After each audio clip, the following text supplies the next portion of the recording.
Lit. Roll up to the party. Roll up to the party. Roll up to the party. Roll up to the lit. Roll up to the party. Roll up to the party. Roll up to the party. Roll up to the Good evening and welcome back to the One Celtic Fans View this evening. I hope tonight finds you well. Wait a minute. There we go, get that down. And good evening, welcome back to the channel. It's always lively when you jump into this, isn't it? Let me just try, is this light working tonight? No, it's not.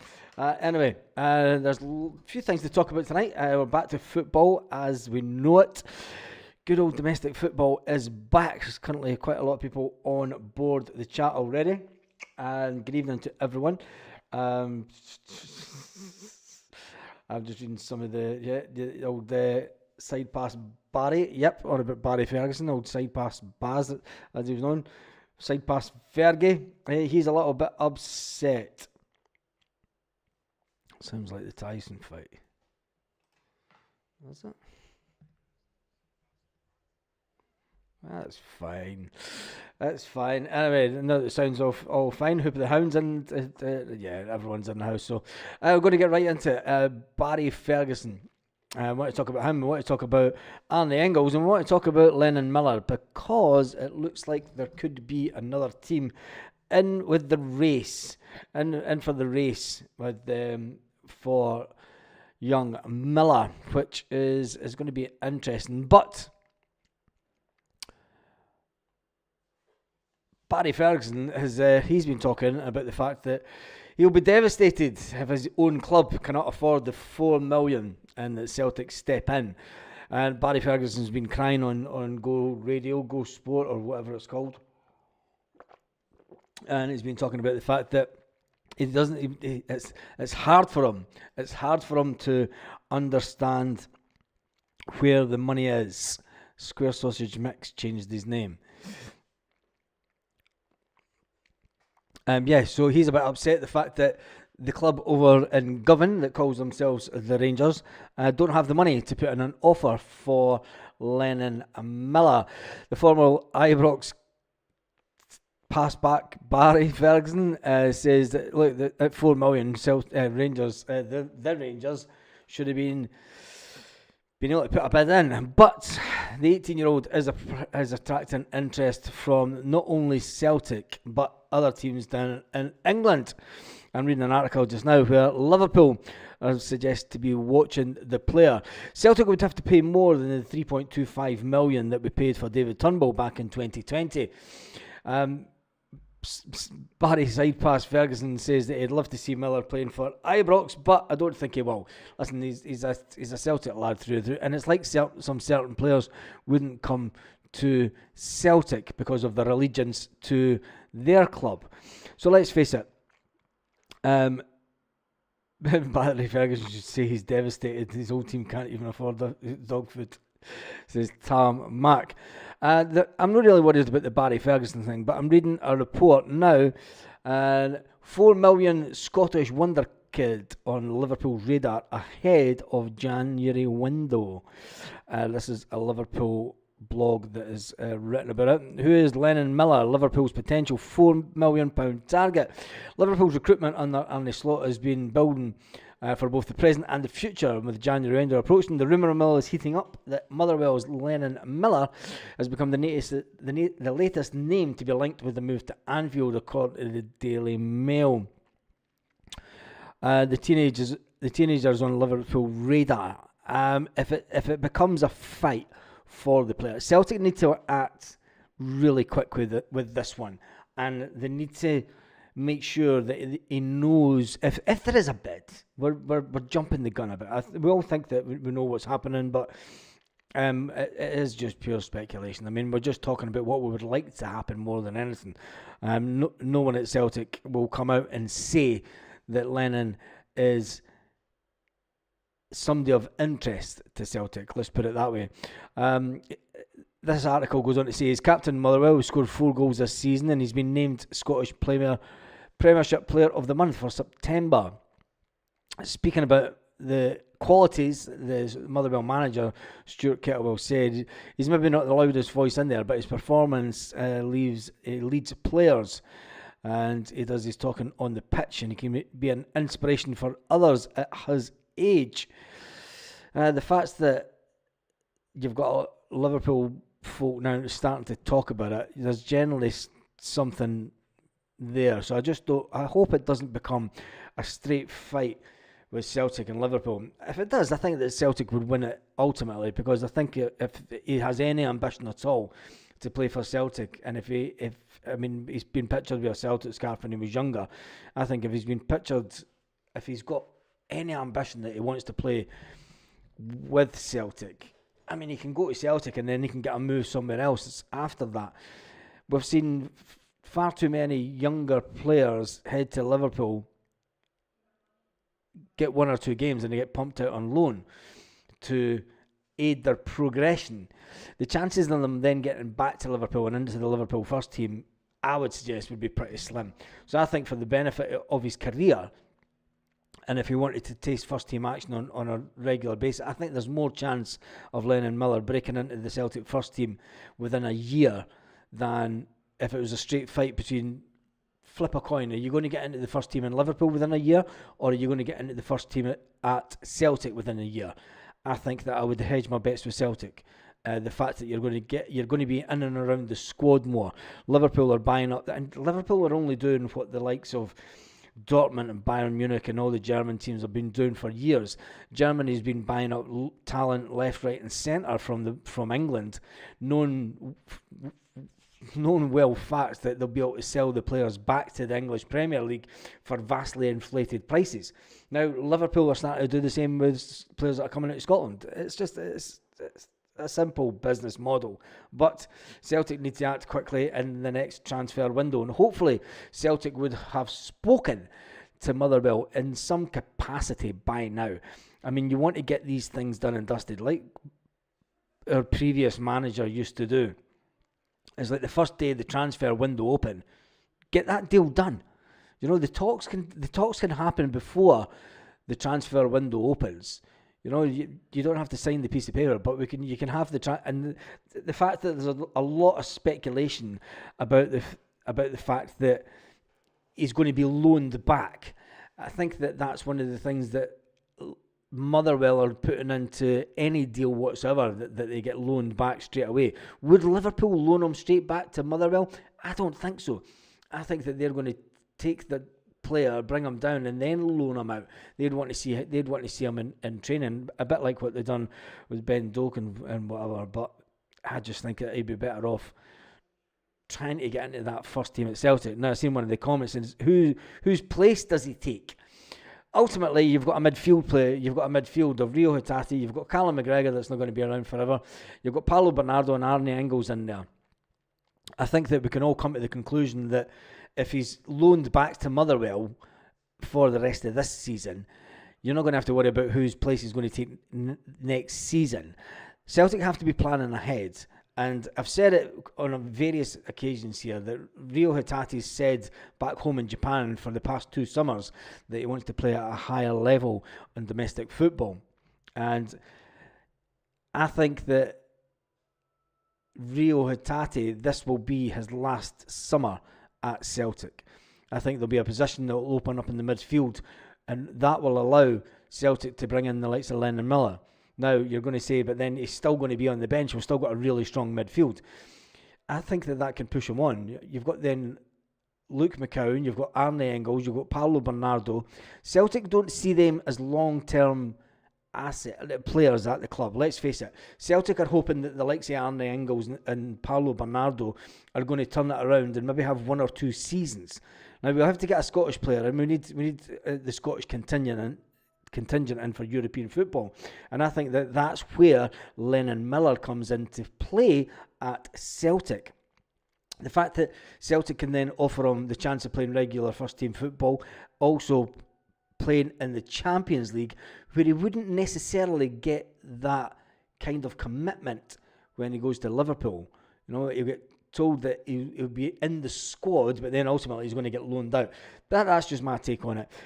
Couldn't agree more on Hatate. I think Hatate will be the one that will go this summer.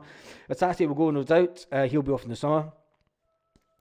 And so get Lennon Miller in now. I think it just makes perfect business sense. And I think that when the way that, and you've got to remember as well, I've said it before, this is the massive summer. If Brendan Rodgers doesn't get it his own way this summer, do you know, we're then starting to think about, is this the manager's last season? And if the board want to fulfil as much ambitions as they can under the stewardship of Brendan Rodgers, they're going to have to start playing the game a bit better. You know, they're going to have to start playing the transfer game a bit better, not waiting till the last minute of the window. I mean, I saw one article that there was a goalkeeper that Celtic spoke to in the summer, and that deal didn't go through, and we ended up going for Kasper Schmeichel. So Tam Mack says Tate's going nowhere, he's green. Tam Mack, do you really think that we're going to keep a hold of Rio Hatate after this summer? He spoke about it twice. The past 2 summers when he's been back in Japan, he spoke about playing at a better level. There's been the articles there every summer to say that he wants to play at that higher level. I think that this will be his last season at Celtic. Celtic will want to cash in on him. Celtic have got a business model that they need to stick to. And I think that if we keep Hatate any longer, his valuation isn't going to go up. His valuation is not going to go up anymore. And if he's still here after the summer, it means that nobody's came in for him and that nobody rates him. So then Celtic are losing out on money. We will lose one big name star if it's not Hatate. Even though the Brendan Rodgers won't want to, but there's a time limit on any foreign player's career at Celtic, and especially with the business model that we've got. To think that Hatate is going to be here for 5 years, I just think is absolute crazy. Anyway, Hoopy says, if we don't bring in Cummins into the first team, I would like to see him offered to Motherwell on loan as part of a deal for Lennon Miller. Loan back to them. That would be an interesting one. But we need to get Daniel Cummins tied up in a new contract. But anyway, Sam says, well, that's Celtic on the sell and not the Tatty Scone, says Tam Mack. The dude isn't a shadow of when he first joined Celtic. Heavy missing long balls, switching passing, talking about Rio Hatate. Yeah, I get you with that. I think that you think that Paul thinks that Hatate might go in the January window. I don't think anybody's going to go in the January window. Celtic are in too strong a position for going into the Champions League. We're still in the Champions League in January.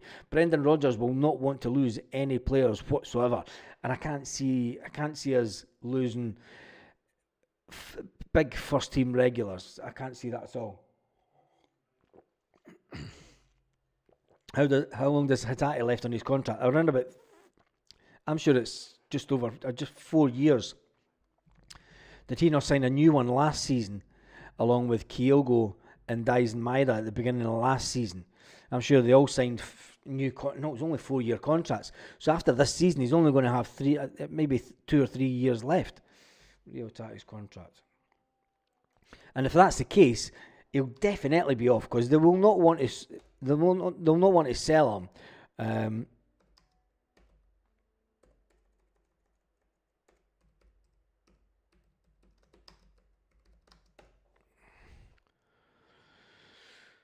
He's contracted until 2028. He's contracted to 2028. So that would give Celtic 3 years left with the player. I think that if they're going to sell him at his highest value, I think they will sell him this summer. I mean, they could keep him for another year, but is it worth keeping the player that every summer, when he comes back after the summer, he's never hitting top form? It always takes him up until about October, once he's spat his dummy back in, that I heard Keir Starmer's going to be the new Rangers manager. I doubt that. I don't even think it would take that job. Now, he would take anything if he got the money right, Keir Starmer. But anyway, not talking about politics on here. It's all about Rio Hatate and his contract. The fact that he was signed in January 2022, can you honestly see Celtic keeping him until 2027 and then trying to sell him for 20 odd million? I think if Celtic are going to try and maximise the potential return on their investment for Rio Hatate, they're going to try and sell him with at least 3 years left on his contract, so that Hatate is then the Chelsea girls are beating the Celtic girls, and Rio Hatate will be sold for at least 15 to 20 million, and he'll have to have at least 3 years left on his contract for that to happen. So that says it's going to be the next coming summer. Kuhn will go sometime. He'll go for a fortune, said Celtic Mac. I think Nico Kuhn's agent has come out and said that they're in no rush for him to leave Celtic, especially for the type of clubs that has been mentioned. I can't see Nico Kuhn going down to a Fulham or something like that and getting picked for the German national team. It's never going to happen. The German national players generally play at the highest level and are generally in Champions League teams. So, got to stop poaching, got to go south. Anyway, so yeah, let's get on to Arne Engels. We've talked about Miller and we've talked about the fact that the ex-Rangers pass back Barry Ferguson is a bit upset that his club will not be able to afford Lennon Miller. But Lennon Miller has been linked with Celtic, but Liverpool have also been linked with him, and there's lots of Liverpool bloggers and such now talking about the fact that Lennon Miller is a target. In the report, Liverpool face competition from Barcelona. Oh Jesus, that is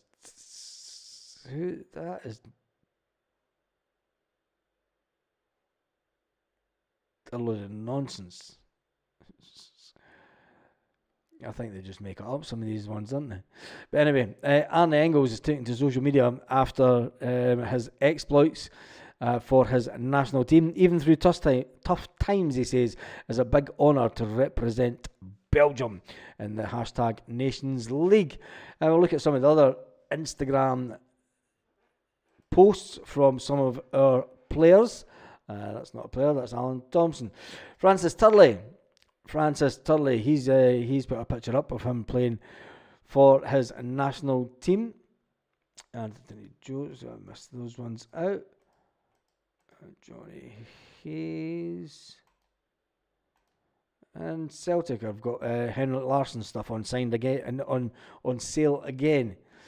They've always got Henrik Larsson stuff. Anyway, Gustav Lagerbielke, a player that is on loan, he played for his national team this week also, and he put on his Instagram, step by step did Lagerbielke.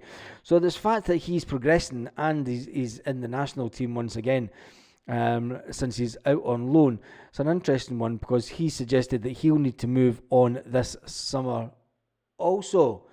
There's Francis Turley with his youth level teammates for his chosen country. It's not really a country, is it? It's occupied territories. Say it as it is, Baz. It's occupied territories. Anyway, let's jump back into the gun. So many wonderful people on this thread said, chill pill. Danny says, hope you're on the drink along this weekend, getting cranky without games. I'm not on the drink along this weekend, but I will be watching the game. It's a Saturday night game as well. Chilpel says, if Miller is worried about not getting a start for Celtic, how's he going to get a start? How's he going to get into that Liverpool midfield? That's what I was talking about, Chilpel.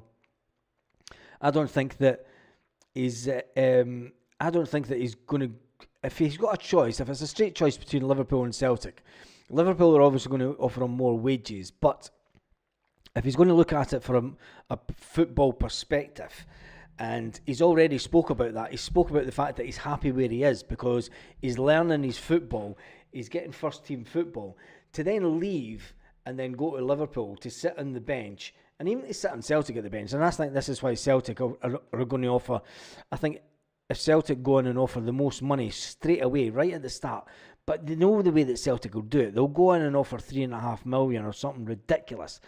And it's like, just get over that, Celtic. Just go in and do what you did with Arne Engels.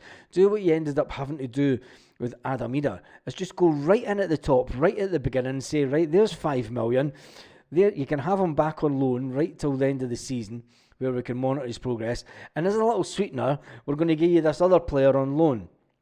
That's what I would do if I was Celtic, and then put one of our younger players at Motherwell to the end of the season to get them some game time also, so that they're coming back fresh into the squad for next season. But will Cummins go the same way as Doak? We need to keep these up-and-coming players, says Michael. He's changed his name to Square Sausage Mick. Don't know why he's changed the name to Square Sausage Mick. But anyway, there we go. Kuhn's agent said that he's at home at Celtic, so he'll be away in January. I don't think he will, Hoopy. I think that he knows that sometimes players, this is why I don't think that Kuhn will go at the first jump, because Kuhn's been he's been at around about 4 different clubs now, and you've got to remember, for a younger player, that's quite a lot of clubs that he's been at, and he's never made it at any of these other clubs the way that he's made it at Celtic. He had his first ambition was to play in the Champions League, and he's achieved that at Celtic. Sometimes you get to a club, and it's a bit like Alexandro Bernabe. Alexandro Bernabe came to Celtic and he thought he was going to do absolutely fantastic, and it didn't work out for him. He's then went out on loan. He's went down to South America, and he's doing absolutely fantastic in South America with South American football. Nico Kuhn knows that the journey that he's been on. You've got to remember, he was at Ajax. He came through the Ajax Academy. He thought he was going to... I mean, Ajax Academy used to churn out players like nobody's business. The fact that he didn't make it at that. He then goes to... he goes to Leverkusen. No, Leverkusen. He goes to Germany. He doesn't make it in Germany. He ends up in Vienna, right? And then he gets a half-decent performances in Vienna that gets Celtic going. We could get him at a steal. Celtic then come in. Interesting. So I just seen I've been waiting on an update coming through from YouTube so that I can dub my own videos into Spanish, into German, which is going to be fantastic. So we're going to see if we can grow the channel that way by auto-dubbing Paz in the One Celtic Fans View into many different languages. This is going to be fun. Anyway, so it was good that I finally got that email. The ladies are wearing grey socks. Why not the white ones? Saturday night sounds good. Some proper Saturday Night Live stuff. Beats waiting until Sunday lunchtime. That's crap, says Lee, talking about the game. I'm mixed about it. I think that football, Saturday night football, I mean, it's for the fancy nations like Spain and stuff who play it late at night because it's cooler. Scotland, it's bloody freezing at that time of night.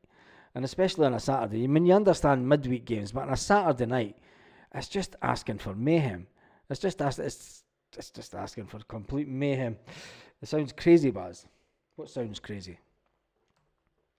Because the sound is all fine here. The sound is all fine here. Anyway, I'm not hanging about long tonight. Anyway, you've got 10 minutes more. Let's see what other Celtic headlines. PSV Eindhoven model would be the best.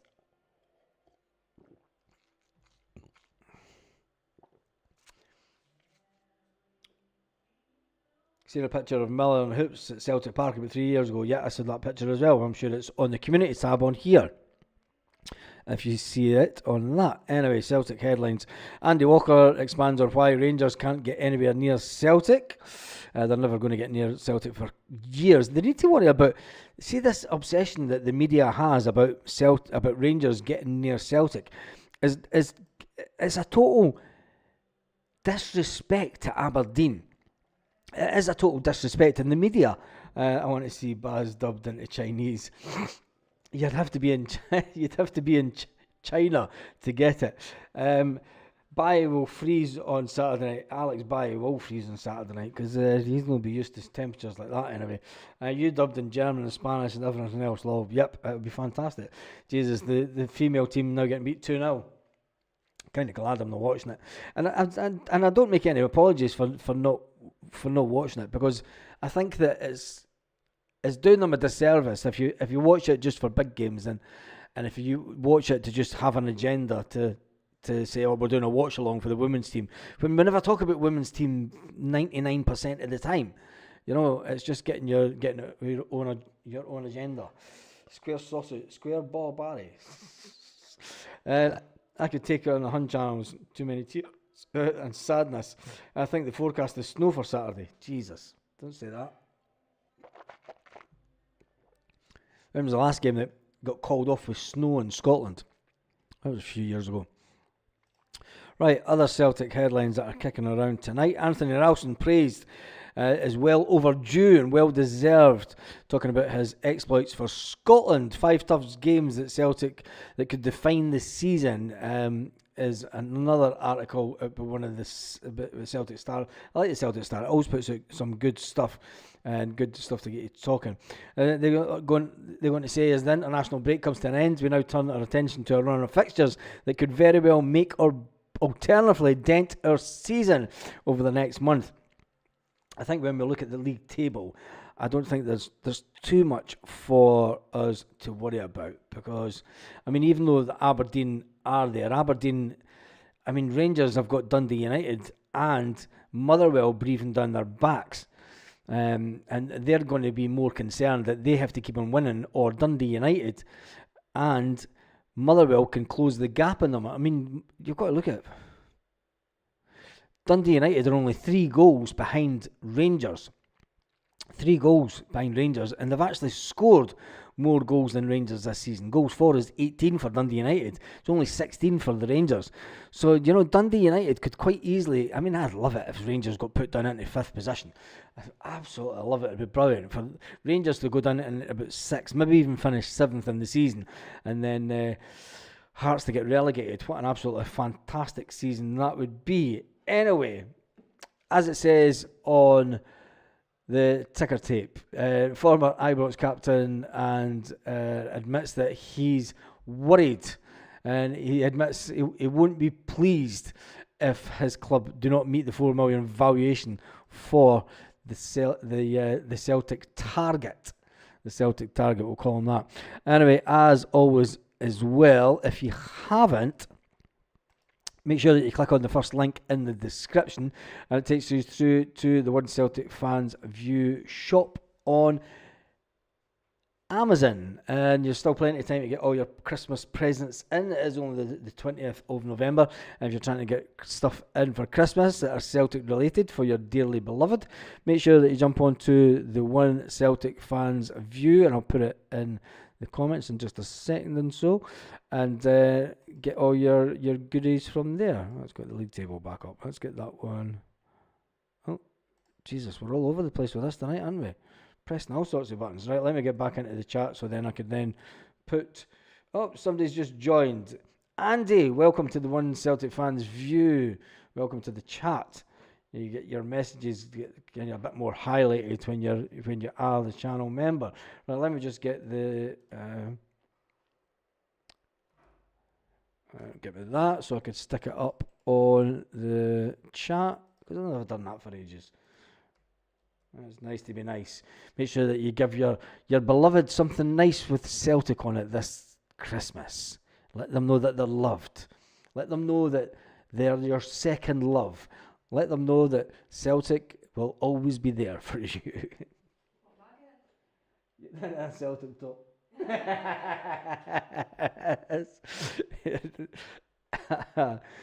Celtic top, so I can see it. Anyway, right, let's jump back into the comments. Morelos wore a blue puffer. There we go. Anyway, everyone give Andy a big welcome. Another new member. You do get the videos in the morning. You do get them around about 20 minutes earlier than most people. I've been off for a couple of weeks. I've been busy, says Chill Pill. Stephen Johnson, I've ordered some stuff already, but I see that, Stephen. I see that you had. Andy says, bad, and it's still frozen up here in Cumbernauld. I think I'll look at it. Celtic jealousy gazing over the green side. Says Andy. Right, there's not a lot more kicking around. I think we're all just fed up of international football. The fact that there's been 2 international breaks already. I mean, that's 2 weeks that we've had off during the season, and we're only at the middle part of November. Luke McCowan explains what's different about upcoming Hearts fixture. Nico Kuhn's been pleased to hear that he's been linked with the Germany boss speaking about him. Obviously, he's just been saying that he's one to watch.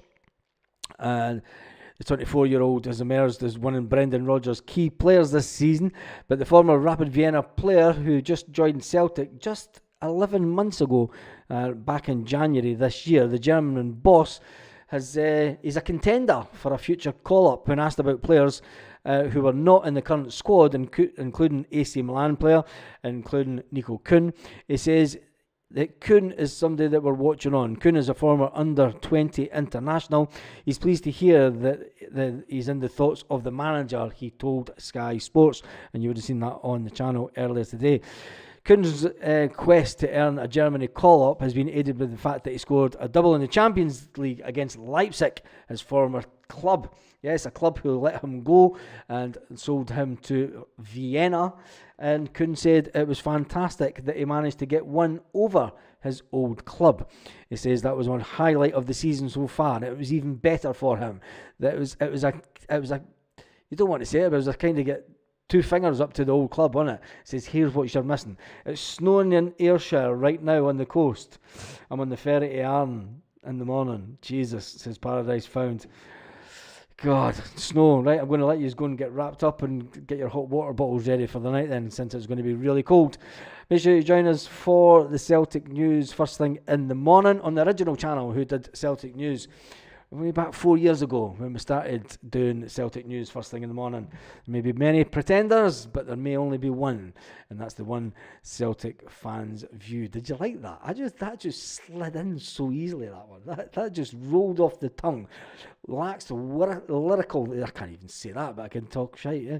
Anyway, have a fantastic evening. Celtic are still top of the league. We head into football this weekend with Aberdeen breathing down our neck. Will did Aberdeen play before us, or did they play on the Sunday? I don't even know. But anyhow, Celtic will be wanting to maintain their unbeaten run in the league to make sure that they stay top of the table, looking down on the Dons. Whilst Aberdeen are getting chased by the Rangers. They're not really getting chased. They're that far behind that they can't even see them. Anyway, on that note, have an absolutely fantastic evening, Celtic fans all around the world.